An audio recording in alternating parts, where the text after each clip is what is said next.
Bom, no início do Visão CNN, nós falamos um pouquinho aqui sobre a terceira dose da Pfizer, que eleva em 25 vezes a proteção contra a Covid-19, inclusive também contra a variante Ômicron. Essa que estamos falando agora, que é monitorada em vários países, inclusive aqui no Brasil. E agora trazemos essa informação sobre a Coronavac, também estudada e apresentada agora pelo Instituto Chinês e pelo Instituto Butantan. Vou conversar com a Isabela Balalé, que é médica e vice-presidente da Sociedade Brasileira de Imunizações, para a gente discutir os dois assuntos que acabam se interligando. Doutora Isabela, eu gostaria que a senhora nos falasse primeiro sobre essa questão da Coronavac. Isso é um resultado muito promissor e isso indica que ela possa ser de fato usada aqui no Brasil também para uma dose de reforço e não só a vacina da Pfizer, que é atualmente a principal recomendação feita pelo Ministério da Saúde. Bem-vinda. Boa tarde, Evandro. Boa tarde a todos. Então, essa é uma excelente notícia, né? A gente, inclusive, lembrando que em relação à Coronavac, é uma das duas vacinas que tem um contrato de transferência de tecnologia, no caso da Coronavac com o Butantan, que todos sabem, que permitirá que no futuro a gente possa produzir a nossa própria vacina em 100%.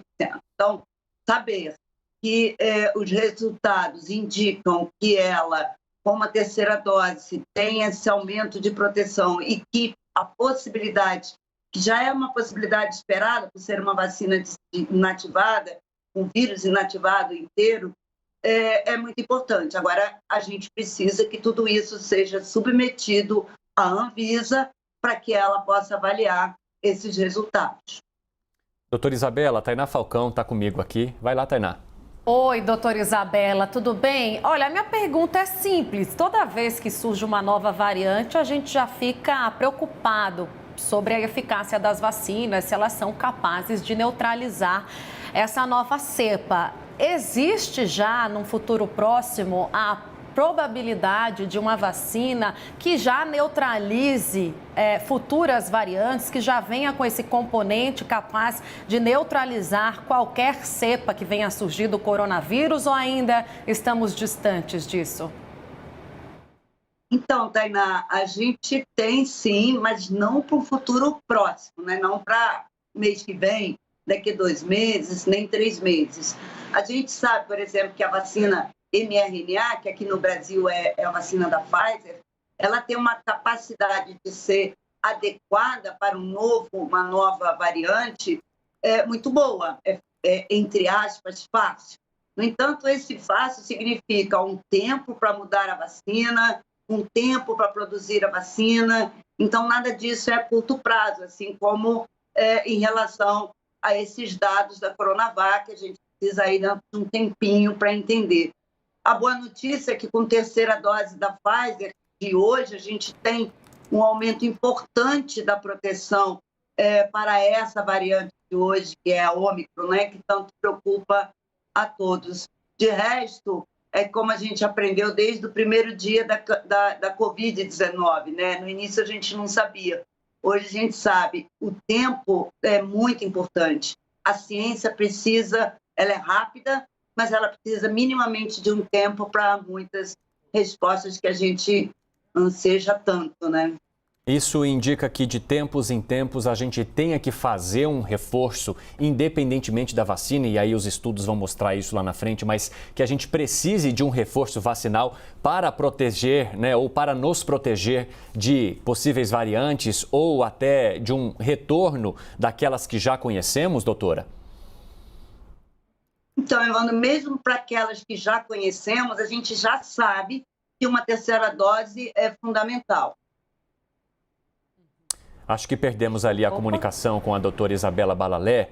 Estamos falando sobre a vacinação e sobre as doses de reforço, tanto da Pfizer quanto da Coronavac, que agora também apontou estudos que sua terceira dose pode aumentar em 20 vezes a proteção contra o coronavírus, inclusive contra a variante Ômicron. Perguntei à senhora, doutora Isabela, se a gente possivelmente vá tomar mais doses de reforço conforme essas situações forem acontecendo. Pode continuar a sua resposta. Desculpe aí que eu caí, mas já é consenso que vamos precisar de mais e mais doses. Agora, para essas variantes que a gente já tem. Mas o que é fundamental para a gente não ter esse risco de vacinas que a gente tem na mão não funcionarem porque surgiu uma nova variante, é vacinar, Evandro. Uhum. E é isso que as pessoas precisam entender. Nós ainda não temos 90% da população com 2 doses adequadamente vacinadas. Iniciamos em tempo a 3ª dose, mas precisamos evoluir isso com rapidez. Agora, com a possibilidade da Ômicron crescer no nosso país mais do que nunca. E mais uma coisa, precisamos entender que é uma pandemia, isso é, uma epidemia no mundo inteiro ao mesmo tempo.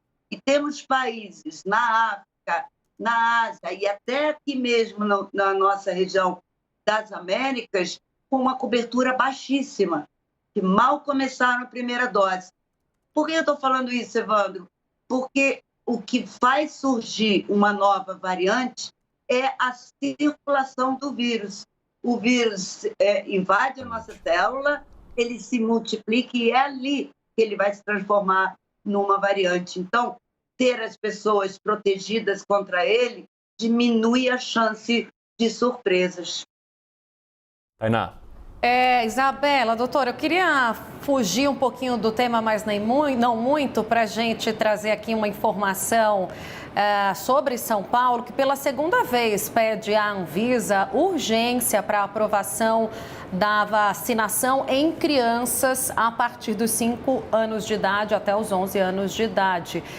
Existe aí uma pressão enorme também de muitos pais, uma expectativa para que esse grupo comece a ser vacinado. É tempo da gente falar sobre isso? É o momento de se aprovar a vacinação para as crianças? Ou ainda precisamos avançar na dose de reforço para os adultos para aí sim incluir as crianças no esquema vacinal? Então, Tainá, essa resposta depende de supply de vacina, né? O que temos de vacina. É claro que temos que terminar a 2ª e a 3ª dose, mas vacinar a criança, a gente tem vacina suficiente para isso e a gente entende que teremos em 2022, mas é preciso ser confirmado pelo Ministério, está sim na hora de falar em vacinar as crianças. Do ponto de vista da Organização Mundial de Saúde, como eu falei, da gente entender que o mundo precisa estar vacinado, eu diria que não. Mas, infelizmente, o mundo não está pensando junto, né? Então, o Brasil não pode ser o único país deixando de vacinar suas crianças por conta dos outros países que ainda não vacinaram. É preciso uma solução melhor para esse caso. O que a gente vê hoje, em 2021, e continua até hoje, é uma proporção aumentando em crianças, tanto as menores de 12 quanto os adolescentes maiores de 12 anos de idade. Então, e a gente pode dizer, Tainá, que a Covid hoje mata mais do que as doenças que a gente eliminou com a vacinação. Então, precisamos eliminar mais essa nas nossas crianças. Tá, desculpe interrompê-la, doutora. Não, eu só ia complementar. Então, pela sua fala, a gente pode concluir que se tiver a disponibilidade de vacinas, se tiver vacinas suficientes, é sim a hora de começar a vacinar as crianças, né? Sem dúvida nenhuma. Eu tenho um filho de 10 anos aqui, estou só esperando para vacinar. Médica Isabela Balalé, vice-presidente da Sociedade Brasileira de Imunizações, muito obrigado por conversar com a gente ao vivo mais uma vez.